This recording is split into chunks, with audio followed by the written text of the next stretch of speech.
जो लड़ा जाता है तो उसको लड़ने से पहले जो है उसको पूर्ण तरीके से जो है सफल बनाने के लिए जो एक रणनीति जो है तैयार की जाती थी, ताकि उस रणनीति कोई भी चक्कर इन लोगों ने रचना किया था। अच्छा, जिसमें अभिमन्यु फंस गए थे। अच्छा, हिमाचल तहलका न्यूज में आप सभी लोगों का बहुत बहुत स्वागत। तो जैसा कि हमारा प्रयास रहता है, हम अपने क्षेत्र में आसपास की कुछ ऐसी जानकारियां भी आप सब लोगों के बीच में साझा करें, ताकि वो आपके जीवन में एक कुछ बदलाव ला सके और आपको एक नई जानकारी मिल सके। जैसा कि आप जानते हो कि जब महाभारत का युद्ध हुआ था कौरवों और पांडव, ऐसी बहुत सी जगह हैं जहां से पांडव गुजरे थे, तो अपना अपना एक अलग महत्व और विशेष स्थान बन गया था।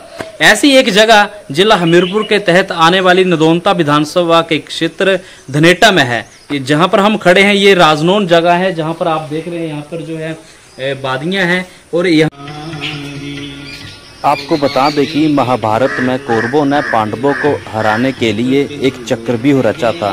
हालांकि यह चक्रव्यूह द्रोणाचार्य ने रचा था इस चक्र को, ताकि जो है पांडव इसमें से ना निकल सके और हम युद्ध जीत जाएं। लेकिन इस जो अभिमन्यु जी हैं उन्होंने निकल पाए। ऐसा आपने भी पढ़ा होगा, अपने इतिहासकारों के माध्यम से भी पढ़ा होगा, लेकिन भेद तो नहीं पाए। लेकिन वो चक्रव्यूह में जो बड़ी ही निर्मम तरीके से उनकी जो हत्या कर दी गई थी, जैसा कि अभी हम आपको दिखा रहे हैं, ये चक्र जो है यही वो चक्र है जहां पर जो है इस चक्र की एक विशेष बात ये होती थी कि कोई भी युद्ध जो लड़ा जाता है तो उसको लड़ने से पहले जो है उसको पूर्ण तरीके से जो है सफल बनाने के लिए जो एक रणनीति जो है तैयार की जाती थी, ताकि उस रणनीति के माध्यम से जो है कोई भी चाहे राजा हो चाहे कोई भी, और रणनीति के माध्यम से युद्ध में विजय हासिल करते थे। ऐसा ही एक चक्रव्यूह कौरवों ने रचा था, जो हम आपको दिखा रहे हैं। ये चक्रव्यूह जैसे कि आप देख रहे हैं, आपने अगर देखा होगा तो चक्रव्यूह की संरचना जो है लगभग कुछ इसी तरह की थी। हम तो ये पुष्टि नहीं कर सकते, लेकिन यहाँ के जो बाबा जी है उनका कहना है कि ये जो चक्रव्यूह है उसी समय का है, जो भेदने के लिए यहीं से रचना तैयार की थी। तो ये जो आप देख रहे हैं इस चक्रव्यूह में सबसे बड़ी खासियत बात थी कि ये जो पहले का जो चक्र होता था उसके अंदर जो सैनिक होते थे वो काफी ताकतवर सैनिक होते थे।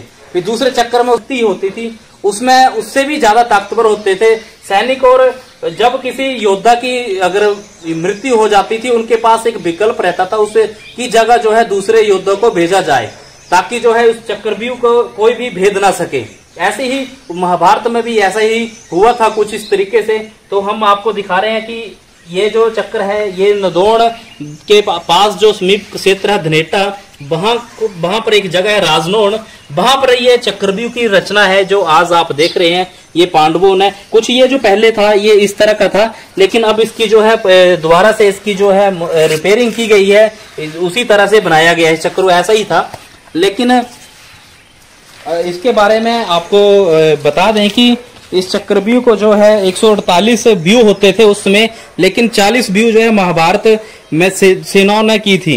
कौरवों ने सबसे खतरनाक जो चक्र की रचना की थी वो 13वें दिन की थी, जिसको जो है अभिमन्यु जो है भेद नहीं पाए थे।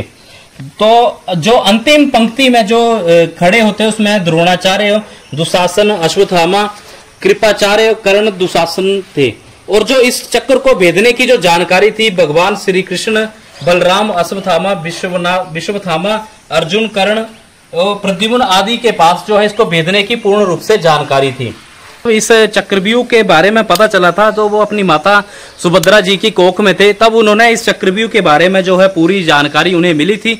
लेकिन जब भेदने की बात थी, तोड़ने की बात थी, इससे बाहर निकलने की बात थी, तो तब उसमें उनकी माता सुभद्रा जी जो थी वो सो गई थी। उस वजह से उनको इसकी जानकारी नहीं थी, जिसकी वजह से जो है उन्होंने चक्रव्यूह तो तोड़ दिए लेकिन बाहर नहीं निकल पाए। तो गिरी जी महाराज जी, आपका बहुत बहुत स्वागत है हमारे चैनल के ऊपर।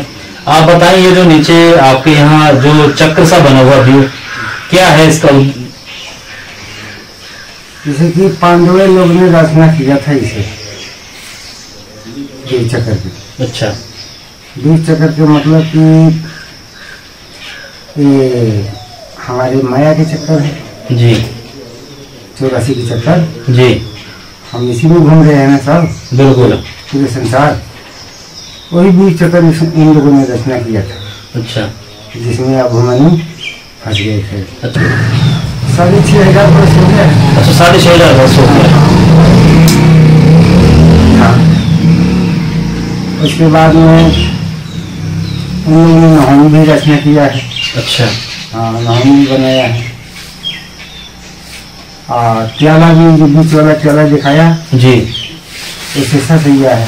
अच्छा, शेषनाथ की जगह है। शेषनाथ की जगह है।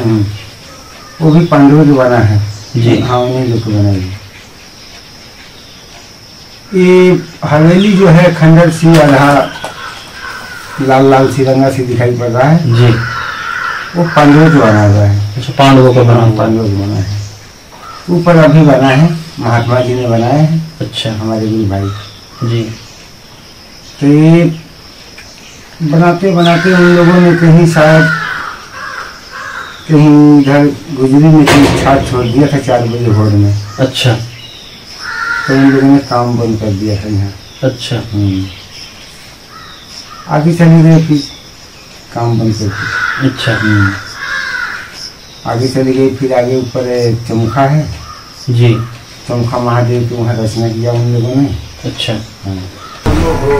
तो अभी हमने आपकी शीतलगिरी महाराज जी से बात करवाई। उन्होंने बड़े विस्तृत रूप में जो है यहाँ की जानकारी दी, इस व्यू चक्कर को लेकर भी। सभी लोग हमारे साथ बने रहे। आप सभी लोगों का बहुत बहुत धन्यवाद।